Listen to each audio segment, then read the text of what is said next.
everyone, my name is Lara and today I'm going to tell you everything about my nose job experience, aka my rhinoplasty. Before we start, I would really like to thank BANOBAGI, which was the clinic where I did my nose job, and also Soul Cosmetic Surgery, which is the agency who helped me find the clinic where I did it. So in case you're wondering, I'm actually going to leave you the link to them in the description box below.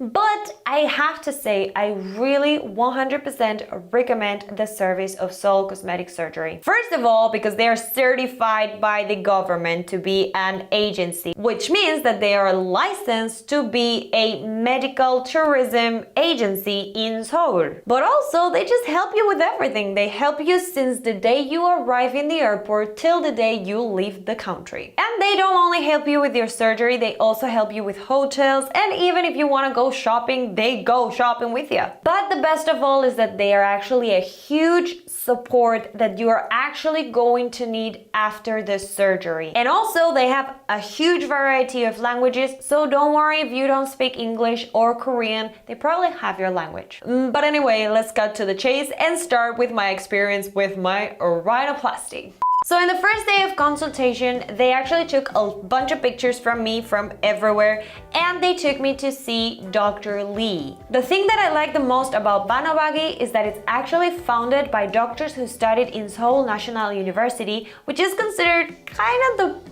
best university in whole Korea. And actually, Dr. Lee is one of the founders from BANOBAGI who specializes in facial plastic surgery. So I knew I was in great hands. As soon as the doctor saw my pictures and my face, he knew exactly what I wanted and he confirmed what I kinda knew, which is why my nose was crooked. My original nose, in fact, wasn't really ugly, but it had two little bumps on the tip, which one was like up here and the other one was down here. It was really weird. And that is actually what was making my nose look very, very crooked and deviated. So Dr. Lee asked me, did you ever fell on the floor when you were little? And in fact, my friends, yes.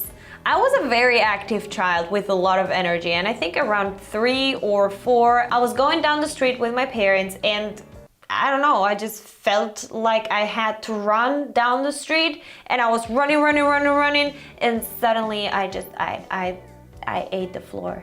It was delicious. So because of that, the doctor explained to me that I have a scar over here that pushed my cartilage from the tip of my nose, and actually the tip of your nose looks something like this, two cartilages together, and one of them pushed the other.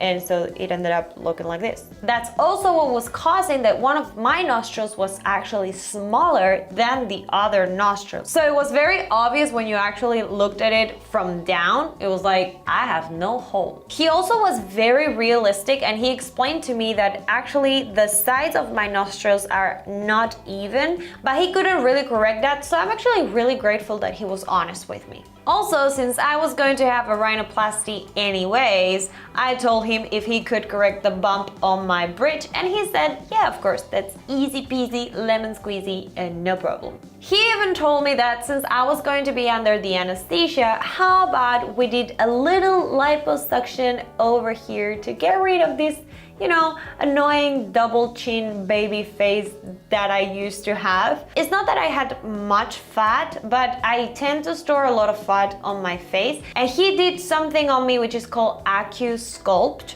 which basically consists on needles that have a laser, and they will introduce them from here and here, and they will kind of like melt the fat, and you just eliminate that fat in a natural way. The results aren't really visible now because they start to show after 2 to 3 months after the surgery, but I can actually see that this part is actually very tight. I was really happy with Dr. Lee because he said that my original nose wasn't really ugly at all, so he wouldn't personally do much of anything, and I was really glad because that ensured that he wasn't going to make me a monster. So the day of the surgery, I arrived really early without having eaten for 8 hours, without having drinking anything for 8 hours. But actually, since I was a little bit excited and a little bit nervous, I didn't really feel much of that. Hello and good morning, everybody. Today's the day of the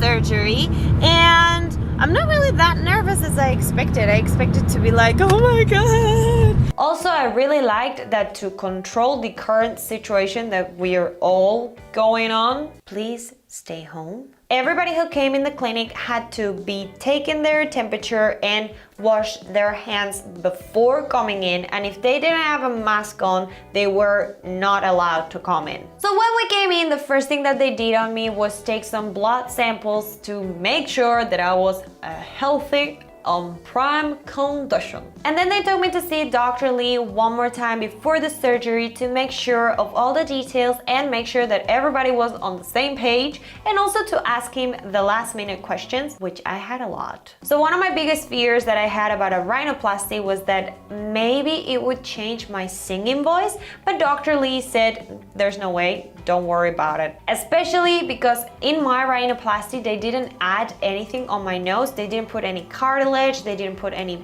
prosthetic, they didn't do anything. They just moved stuff around and they polished my original nose. And then they took me to change into my gown that I was going to use until I left the hospital, and I chose the fabulous pink. So I'm about to go into surgery. I believe I'm now in my fashionable robe, so I'm so excited. And yay, let's go! So after everything was done, I said bye to my husband and I went inside the surgery room. We couldn't record this because of privacy and health measurements, so sorry. But actually, the room was very cozy and it felt very homey and comfy. So the anesthesiologist started to talk to me when I laid down, and she was talking with me while she put the anesthetics. And actually, everybody was very surprised that I was speaking Korean. I remember that they asked me how I learned Korean. I really don't think I ever gave them an answer, because the next thing that I remember is just waking up a little bit chilly and a little bit dozed, like, whoa, where the hell am I? The cold was actually from the ice pack that I had on my eyes. So before they put me up in my room, they actually warned me, please, you have to know you bloated up pretty bad and you actually bruised up pretty bad, so don't get scared, you look a little bit like a monster. But also, this is something that I wanted to talk to you guys about. So before you do any surgery or before you do any kind of cosmetic treatment, especially on your face, you have to make sure that you have a strong mind and you have a really good support system. If you're gonna go under any procedure to solve your life problems or your sadness, it's really not going to work and it might make it even worse. It is true that there are people who get less bloated, who get less bruising, who even have very little to zero recovery time. But even if a procedure goes perfect and you get exactly what you wanted, changing your external appearance is not going to solve your life problems. And with this, I really don't mean that I don't have any complexes. I have 1,001 complexes. But I've actually learned to see them and not hate myself for them, because at the end of the day, we are people. We're never going to be perfect, even if we do all the possible surgeries that we can do in our bodies. So if you have the chance to change that thing that is making you more self-aware or a little bit uncomfortable about your body, sure,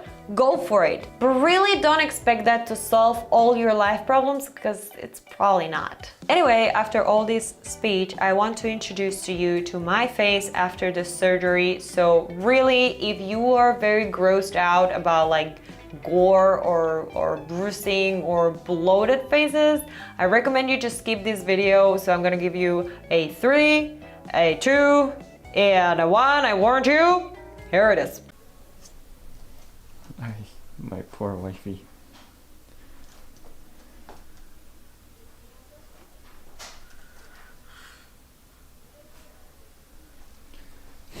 Can you breathe fine? No? Appa? Hey. My goodness, that was beautiful. So during that night, I stayed in the hospital to control more or less how the anesthesia left my body. And that next morning, I left the hospital looking like this. Right. So, we are going home, finally. How are you feeling? Like shit. I didn't expect expect my eyes to be so big. I can't see properly. Okay. I'm trying to smile here, okay? Okay. That's my smile. The 2 first days I bloated up pretty bad on my eyes. The problem came when it all came down to this area and it looked like I had put 1,000 cc's of fillers in my lips. I really looked pretty weird. I have to say, the nose itself really didn't hurt, but what I did feel for 3 to 4 days was like I had the worst cold in my life. You know, when you have a cold and you're like in bed and feeling horrible all over your body? That's what I was feeling for 3 to 4 days. It actually surprised me quite a lot because I had seen a lot of videos in YouTube from girls who got a rhinoplasty and they were like, no, it was fantastic. It was just a little bit uncomfortable, but I didn't experience any pain at all.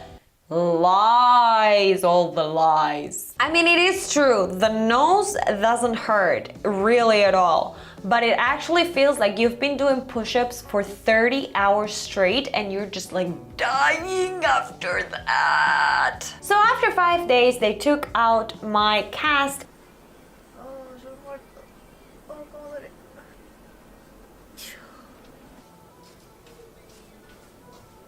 예민해져서 팩이나 재생 제품 같은 거 특히나 멍 쪽으로는 멍크림이나 선크림 같은 거 좀 잘 발라주셔야 돼요. They also took out my outer stitches and I saw myself, I was very bloated. And they gave me some creams from BANOBAGI, which I desperately needed because with the cast on, they really don't allow you to wash your face much. So my face was really suffering. And then after another 5 days, we came back to the doctor and he took out my inner stitches and he gave me my last revision. I actually really needed to talk to him because I was still very bloated, but I didn't know back then, so I was a little bit freaking out, but he was very nice. He assured me, don't worry, your nose has only been 10 days after surgery, so give it time, it's still very bloated. We literally broke your nose. And so, well, he was actually right. It's been 1 month after my surgery and I actually feel that the bloating went down quite a lot. And although it's still quite bloated, I can feel it. I can't feel anything on the tip of my nose yet, but it doesn't really hurt that much. It's not really that sensitive on the bridge anymore and it's a lot thinner. So supposedly the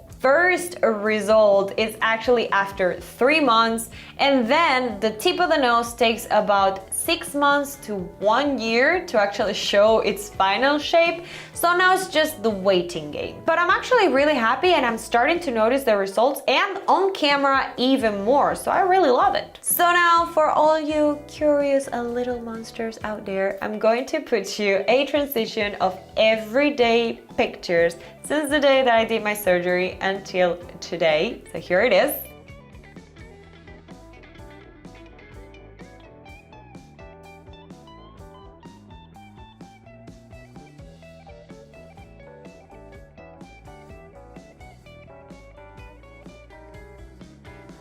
And here is the before and after, first of all, of a down view, so you can see the actual nostrils, how they actually changed. And now from the sides, and now from the front. So there you got it, my experience on rhinoplasty. I actually have to thank BANOBAGI and Soul Cosmetic Surgery again because they were an excellent team. They treated me amazing, so I couldn't be happier with them and I really recommend them to you. So if you have time, check the link in the description box below. Anyway, that was it for today. I hope you liked this video. If you did, please give it a big thumbs up and subscribe and ring the bell and see ya next time. Bye bye.